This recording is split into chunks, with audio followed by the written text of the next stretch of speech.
Hello, my name is Eric Putkonen. Thank you for joining me. Today's topic is karma does not cause suffering or problems. Like some of my more recent videos, it's in the definitions, and so I'm going to kind of define things as I go here. Because I know this thought is contrary to what many believe and have heard in spirituality and from teachers and elsewhere. But karma does not cause problems or suffering. Because there's this idea that negative karma is the reason why we suffer. Well, in a very superficial, sloppy way of talking, I suppose you could say that. But what is karma? Karma is fundamentally action and consequences of action. Cause and effect. For every action, there's an equal and opposite reaction. This is what karma is, that these two things are not separate, that the action and the equal and opposite reaction aren't separate. They are together. They arise together. And so if you take a stone and throw it into a calm pool of water, there will be a splash and ripples. Action, consequences of action. Nothing will stop this. It is natural. It is the natural flowing of how things happen when you throw a rock into a calm pool of water. There's a splash and ripples. Why would we doubt this? Why would we even question this? Even children know this when they throw pebbles in streams. And so this is what karma is. It's simply action and consequences of action. And as such, we're talking about the happenings of the world. And so regardless of the happenings of the world, they are all fundamentally neutral. What I mean by this is we take what happens in the world and then we color it through our own concepts and beliefs and thoughts.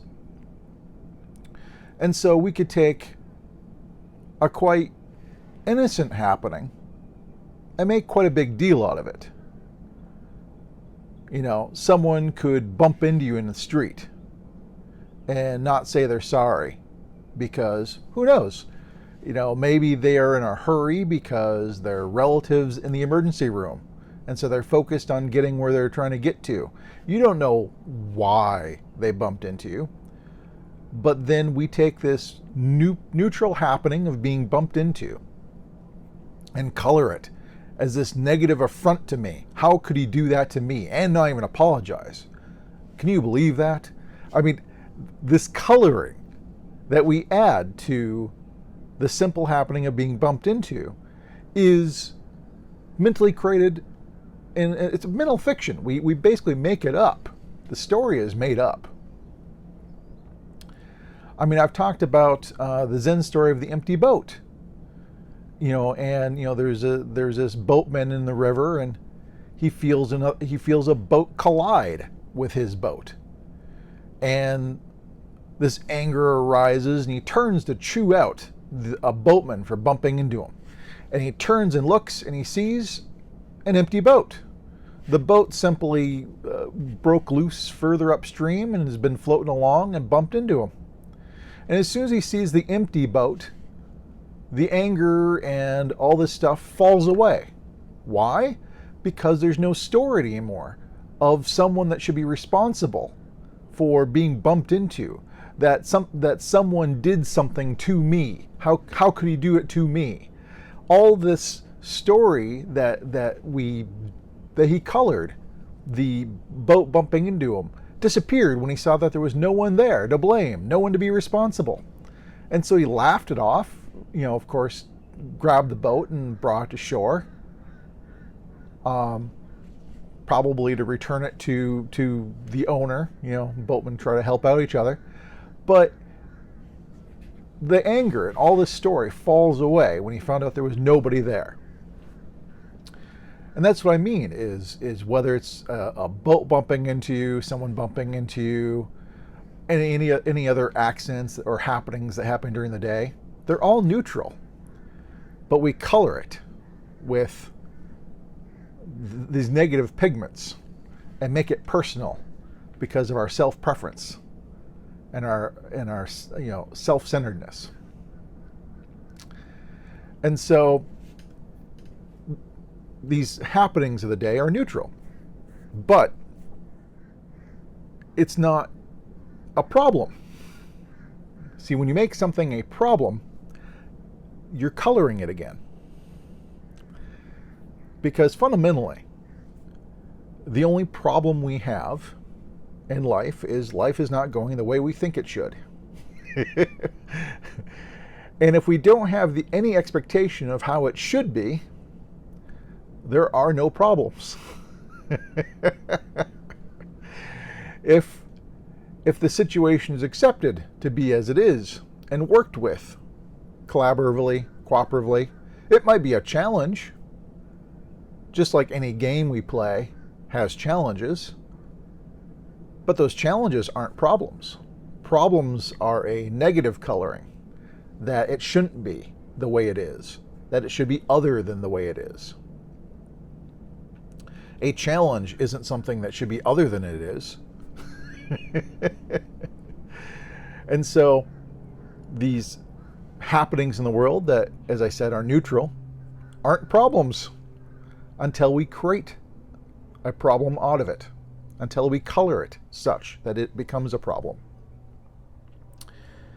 Furthermore, with these neutral happenings of the world, it doesn't create suffering until we make an issue out of it. If we have a car and somebody bumps into it or scratches the car, and we're highly attached to the car and identify with the status of the car or something, we may suddenly start suffering. We're discontent because of this scratch on the car and the diminishment of the me because it's identified with the car. But the suffering need not arise. Again, this was self-created and self-inflicted misery and discontent and unhappiness to an event that happened. And so when I say that karma, that is action and consequences of action, do not cause suffering and problems, what I'm saying is action and consequences of action, because they are neutral, are not problems until we color it so. And there is no suffering until we create it. Happening and the action and consequences of action are colored.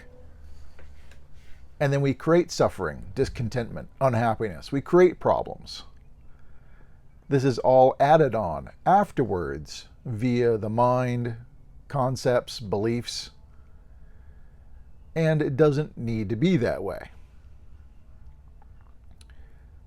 And so when the karma, the action and consequences of action,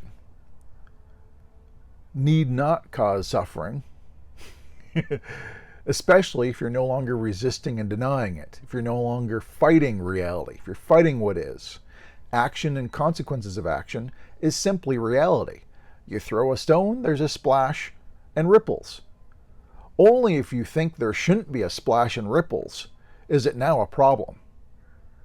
If there's a splash and it splashes on you or something else you're particularly attached to that you think shouldn't be splashed, will it now cause suffering because the splashing happened and it wasn't to your liking?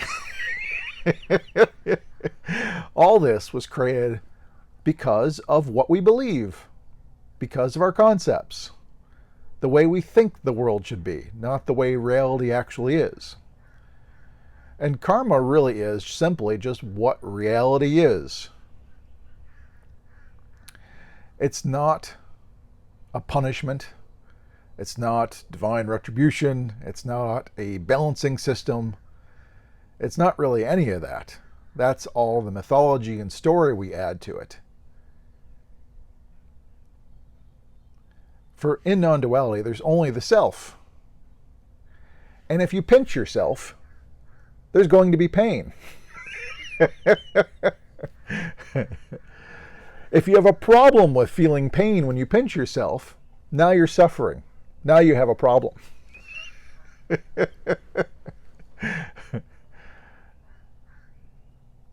But it need not be that way. And so this might be a different way of looking at things. And maybe that gives you a better idea of potentially what it could mean when you say karma does not cause problems or suffering. But if you have any questions, comments, please post below. If you have not, like and subscribe to the channel. The more likes we get, the more often we come up in searches and pop up on YouTube. Share the video if people you think might find this of interest. But until next time, thank you much.